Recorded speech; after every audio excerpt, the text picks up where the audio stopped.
Hi folks, this is Ela, and I'm going to show you the simplest way to paint a round object with a highlight and a shadow. And there's many different ways to do this, but I think after teaching this multiple times and really playing around, I think this is the most simple way to do it.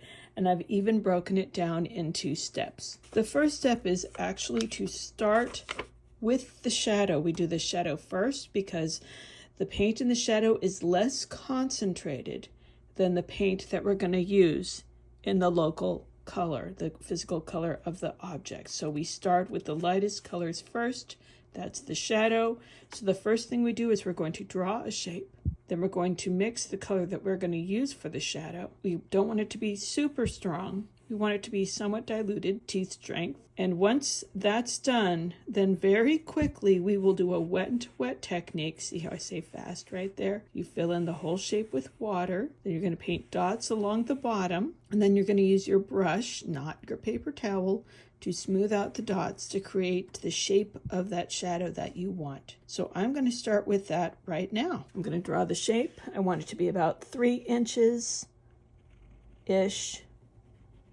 And you can see I can fit like at least 4 of these on here. You want to do this technique over and over again. Don't worry if it's not perfect. You want to reinforce this process. If you don't like your fruit, do another one and do it a little bit differently. Don't just keep beating on that one that you're not 100% happy with, because you're reinforcing that fix-it attitude as opposed to really learning the routine of doing it the way that works for you. So here we go. I have already diluted some ultramarine blue with some water. Ultramarine blue is a really good shadow color because it suggests that this piece of fruit is outdoors and there's a blue sky reflecting into that area where there's an absence of light. And also ultramarine blue is a nice color that goes with yellow because it's a purplish blue, and purple and yellow are complements. That's a pretty good concentration right there. You can see the paper. It's not super dark. You can kind of see through it, and it's going to be even paler when it dries. So this is going to be my shadow color. I'm going to wipe out my brush.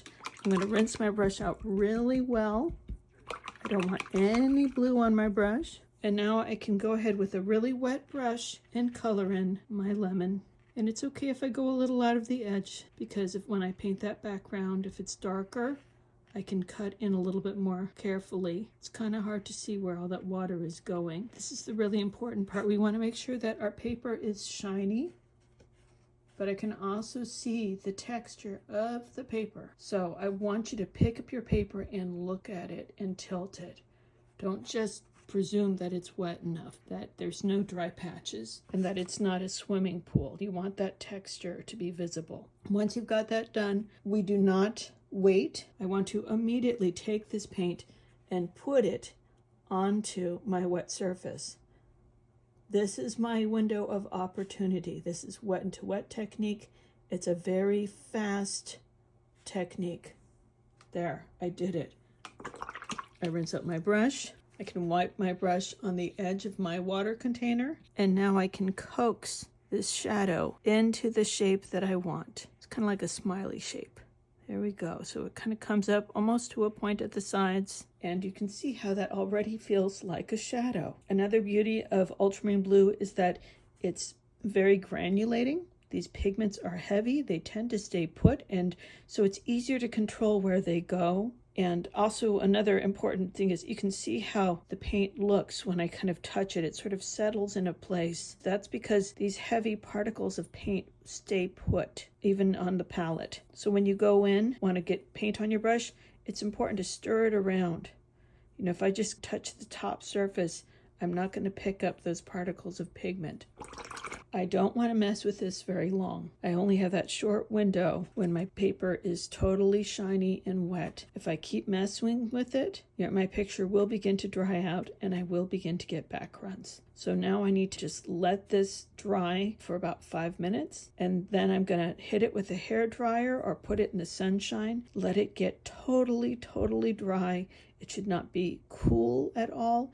It should not buckle when it's completely dry. So now we have the painted shadow. It's all dry. Here's a quick summary of what we're going to do next.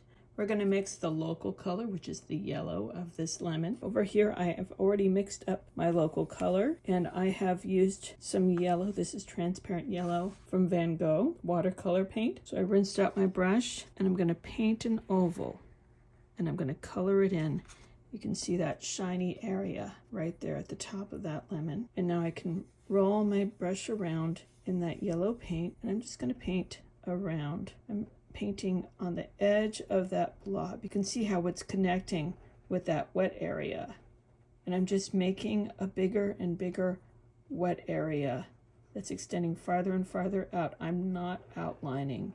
I am growing this blob and slowly making my way down until the entire fruit has been painted over with a layer of yellow right on top of that ultramarine blue shadow all the way. And you can see how that ultramarine blue looks really nice with that yellow on top. It doesn't look green at all.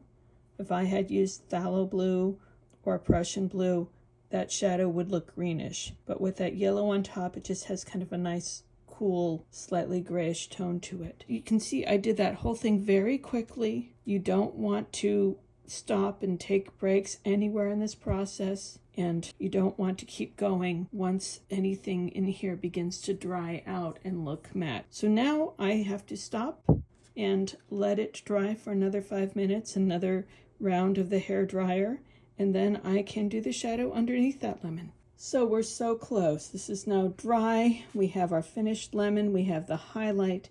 We have the shadow, which we did first. Now all we need to do is put a shadow underneath. It's hard to get that water perfectly in the lines because you can't see it. It's clear. But you see, this is where it got out of the line. So we're going to hide that. I've got a wet brush here. It's clean, clear water. And I am going to paint around the edges. Here we are. So we're going to go larger, bigger than what we're going to do with that shadow. We're not going up high. It's going to come up to a point up to here, and it's going to be kind of wide.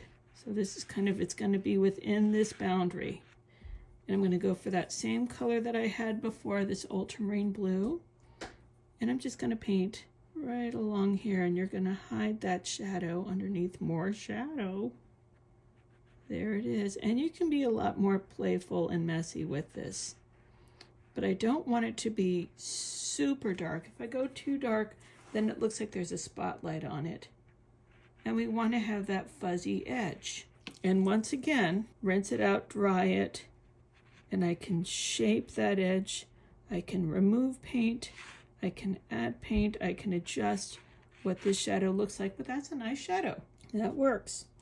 So there we go. We have a lemon with the highlight, a shadow on the lemon, and a shadow on the table. And if you wanted to, you could even paint a whole background on there.